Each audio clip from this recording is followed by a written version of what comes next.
সাইয়েদনা আবু সাঈদ আল খুদরি রাদিয়াল্লাহু তাআলা আনহু বর্ণনা করেন, আমরা একবার মরুভূমিতে সফর করছিলাম।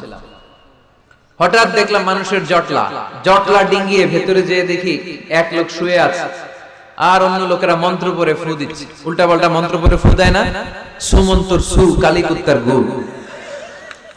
আমরা ছোটবেলায় শুনতাম বাচ্চারা এরকম সুমন্তর সুমন্তর সুমন্তর সু কালিকুত্তার। এগুলো পড়ে ওরা মন্ত্র পড়তো। তো উনি যে দেখলেন কি কি মন্ত্র পড়ে এই লোককে ফু দিচ্ছে, উনি বললেন কি হয়েছে? সবাই বলল আমাদের নেতা সাইয়্যিদুল হাই, হাইমানি গোত্র, এই গোত্রের নেতা সাপ কামড় দিয়েছে, বিষে এমন নীলাভ হয়েছে দেহ মনে হয় মারা যাবে। কি করা যাবে? তোমরা কি কোনো রুকিয়া ঝাড়ফুঁক জানো? উনি বললেন জানি। তাহলে আসো একটু ঝাড়ফুঁক করো। উনি বলল শর্ত আছে, আমাদেরকে ছাগল দিতে হবে, এক পাল ছাগল। আরেক বর্ণনায় এসেছে 30টারও অধিক ছাগল। সবাই বলল আমাদের নেতা, এর যদি কিছু হয়ে যায় আমরা নেতৃত্ব শূন্য হয়ে যাব, ছাগল লাগুক আর ওট লাগুক, তুমি আসো। বাড়ি বাড়ি যে ছাগল এনে, ছাগল রেডি। সাইয়েদনা আবু সাঈদ আল খুদরি রাদিয়াল্লাহু তাআলা আনহু পড়তে আরম্ভ করলেন, আলহামদুলিল্লাহি রাব্বিল আলামিন আর রহমানির রহিম মালিকি ইয়াউমিদ্দিন ইয়্যাকা না'বুদু ওয়া ইয়্যাকা নাস্তাঈন اهدنا الصراط المستقيم صراط الذين أنعمت عليهم غير المغضوب عليهم ولا الضالين। পড়েন আমিন। উনি এটা পড়ে ফু দিলেন। ফু দিতে দেরি, মুহূর্তের মধ্যে সোয়া লোকটা বসে গিয়েছে। আবার ফু দিছে, এবার দাঁড়ায় গেছে। আরেকবার ফু দিছে, হাঁটতে শুরু করছে, একেবারে সুস্থ। সবাই তো অবাক, টাসকি খেয়ে গেছে। আবু সাঈদ আল খুদরি রাদিয়াল্লাহু আনহু বলে, টাসকি পরে খাও, আগে ছাগল দাও। কারণ ছাগল দেওয়ার কন্ডিশন ছিল না, ওরা ছাগল নিয়ে আসছে। সাইয়েদনা আবু সাঈদ আল খুদরি রাদিয়াল্লাহু তাআলা আনহু আনন্দে এবার ছাগল নিয়ে সাহাবাদেরকে নিয়ে রওনা। পথিমধ্যে লেগেছে প্রচন্ড ক্ষুধা, তখন তারা কয়েকটা ছাগল জবাই করে খেয়েছে। খাওয়ার পরে পেট যখন ঠান্ডা, তখন ব্রেইন সচল। উনি চিন্তা করতে আরম্ভ করলেন, হায় রে, কোরআন দিয়া ঝাড়ফুঁক করে যে ছাগল নিয়ে আসলাম, ওটা যে খাইলাম, এই ছাগল নেওয়া জায়েজ হয়েছে কিনা এই মাসালা তো নবীরে জিজ্ঞেস করি নাই। কিন্তু ছাগল তো অলরেডি পেটে যায় হজম, কি করা? মদিনাতে যে জিজ্ঞেস করবো। মদিনায় যেই আল্লাহ রাসূল সাল্লাল্লাহু আলাইহি ওয়াসাল্লামের দরবারে যে জিজ্ঞেস করলেন, ইয়া রাসূলুল্লাহ, এমন এমন ঘটনা, ঝাড়ফুঁক করে আমরা ছাগল এনেছি, এটা কি জায়েজ হয়েছে? আল্লাহ রাসূল সাল্লাল্লাহু আলাইহি ওয়াসাল্লাম বলে, জায়েজ হয়েছে মানে অবশ্যই জায়েজ হয়েছে, কোরআনের দাম বাড়ায় দিয়ে আসছি আমি। ছাগল কিছু থাকলে আমার ঘরে পাঠায়। সুবহানাল্লাহ পড়তে পারলেন না? ওয়ালাকাদ আতাইনাকা, বুখারীর হাদিস, ওয়ালাকাদ আতাইনাকা সাবআম মিনাল মাসানি ওয়াল কুরআনাল আযীম। নবী হে, নিত্য পাঠনীয় সপ্তবাক্য দিয়েছি, যেই দোয়া পড়ে ফু দিতে দেরি, অসুস্থ ব্যক্তি সুস্থ হতে দেরি হয়। এজন্য আল্লাহ ইরশাদ করেন, অনুনাজ্জিলু মিনাল কুরআনি মা হুয়া শিফাউন ওয়া রাহমাতুল লিল মুমিনিন ওয়া লা ইয়াজিদুয যালিমিনা ইল্লা খাসারা। এই কোরআনকে আমি শিফা হিসেবে নাযিল করলাম, এই কোরআনকে আমি রহমত হিসেবে নাযিল করলাম, এই কোরআনকে আমি তোমাদের জন্য হেদায়েত হিসেবে নাযিল করলাম। তোমাদের কোরআন রহমত এনে দিবে, বরকত এনে দিবে, শিফা এনে দিবে, কিন্তু জালেমদেরকে কিছু এনে দিবে না। ঠিক কি না? ওয়ালা ইয়াজিদুয যালিমিনা ইল্লা খাসারা। জালিমদের অকল্যাণ করবে, জালিমদের কল্যাণ নাই এই কোরআনে। জালিম যদি হেদায়েতের নিয়তে কোরআন পড়ে তাহলে কল্যাণ পাবে, তা না হলে কল্যাণ পাবে না। তো এখন থেকে আমরা যদি অসুস্থ হয়ে যাই, যেই সূরাটা পড়ে আমরা ঝাড়ফুঁক করব, সূরাটার নাম আরো জোরে বলেন, ফাতিহা। এই সূরাটা কোরআনের ধারাক্রম অনুসারে 1 নাম্বার সূরা, নাম্বার 1। কয় নাম্বার? 1 নাম্বার। এই সূরাটা মক্কাতুল মুকাররমায় নাযিল হয়েছে, তাই এটি মাক্কি সূরা। কি সূরা? মাক্কি সূরা। এই সূরার আয়াত সংখ্যা 7টি। কয়টি? এবার আমি প্রশ্ন করব, আপনারা উত্তর করবেন আওয়াজ করে। সূরার নাম, ক্রমিক নাম্বার, আয়াত সংখ্যা। সূরাটা মাদানী। কি সূরা? মনে থাকবে তো? আসলে প্রতিদিন এই সূরাটা পড়ি, এই সূরাটার তাৎপর্য কি, মর্মবাণী কি আমাদের জানার দরকার আছে না?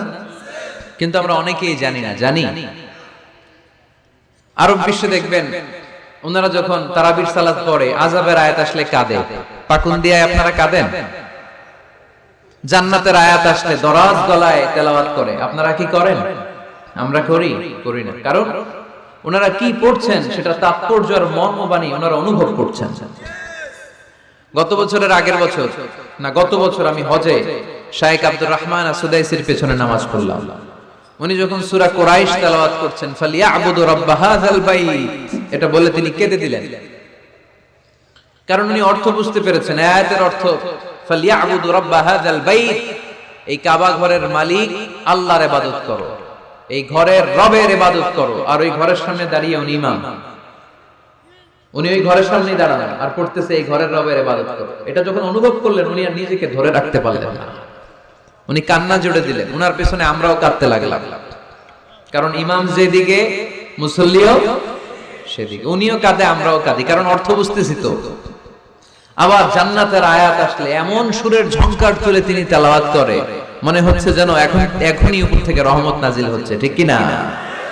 কিন্তু আমরা যখন তারাবির সালাত পড়ি, আমাদের কখন যে আযাবের আয়াত গেল, কখন যে জান্নাত গেল, আর কোন দিক দিয়ে জাহান্নাম গেল, কোন দিক দিয়ে ইউসুফ নবীর কাহিনী গেল, কোন দিক দিয়ে আমার নবীর ঘটনা গেল, কিছু টের পাই। শুধু আমরাই টের পাই না এমনটা না, যিনি পড়াচ্ছে উনিও টের পায় না, ঠিক কি না? এজন্য আমাদের চোখ দিয়ে দাঁড় দাঁড় করে পানি নামে না, আমরা অশ্রুসিক্ত হই না। জান্নাতের আয়াত আসলে আমাদের মজা লাগে না, কোরআনটারে মজা লাগাইতে হবে, ঠিক কি না? বুঝতে হবে মাতৃভাষায়। স্মার্টফোন ইউজ করেন কারা কারা দেখি? ওরে আল্লাহ, সবাই স্মার্ট তো দেখি, এত স্মার্ট মানুষ এখানে থাকে। তো এই স্মার্টফোনের ভেতরে কিন্তু কোরআনের অ্যাপস ডাউনলোড করা যায়। কোরআনের অ্যাপস ডাউনলোড করবেন, করে আপনি পড়বেন, যা বলার আল্লাহ সব বলে দিয়েছে, নতুন করে আর কিছু বলবে না। বলবে এই কোরআন শুরু হয়েছে বিসমিল্লাহির রহমানির রহিম দিয়ে, বা দিয়ে, আর শেষ হয়েছে যে সূরা দিয়ে, সূরাটার নাম সূরাতুন নাস। ওই সূরার শেষ আয়াতটি এরকম, মিনাল জিন্নাতি ওয়ান নাস, শেষে সিন, বা আর সিন মিলালে কি হয়? বাস। এবার বাসে চড়ে কিশোরগঞ্জ শহর যাবেন? এই বাস কি ওই বাস না, এই বাস মানে যথেষ্ট, বাস মানে এনাফ, সাফিসিয়েন্ট। মাঝে মাঝে এরকম হয়, আমরা খাচ্ছি, আমাদের পাতে খাইতে পারি না, আরো তুলে দেয়, কারণ হুজুর একদিন পাইছে, খাওয়ায় আজকে মাইরা ফেলবে। তো আমরা বলি বাস বাস, আর লাগবে না ভাই, আর পারছি না, বাস মানে যথেষ্ট আমার জন্য। তো আল্লাহ বুঝাতে চাইলেন 30 পারায় যা দিয়ে দিছি হেদায়েতের জন্য, বাস যথেষ্ট, নতুন করে কোনো কথার দরকার নাই। চিল্লায় বলেন ঠিক কি না? It's a problem solving methodology, it's not a problem creating methodology. কোরআন কখনো প্যাচ লাগায় না, প্যাচ খোলে। এই যে সুতা দিয়ে বাঁধতে গেলে অনেক সময় প্যাচ লেগে যায় না, এটা কি বলেন আপনারা? গিট্টু। এই কোরআন কি গিট্টু লাগায় নাকি গিট্টু খোলে? সমস্যা তৈরি করে না সমাধান এনে দেয়? সমাধান চাও যদি জীবনে মরণে, ফিরে যাও খুঁজে নাও, চোখ রাখো কোরআনে, ঠিক কি না? পড়েন সবাই, সমাধান চাও যদি জীবনে মরণে, ফিরে যাও খুঁজে নাও, চোখ রাখো কোরআনে।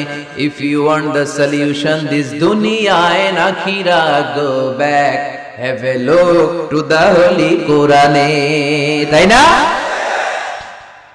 সমাধান যদি চাই চোখ রাখতে হবে কোথায়? নাকি এটিএন বাংলার পর্দায়?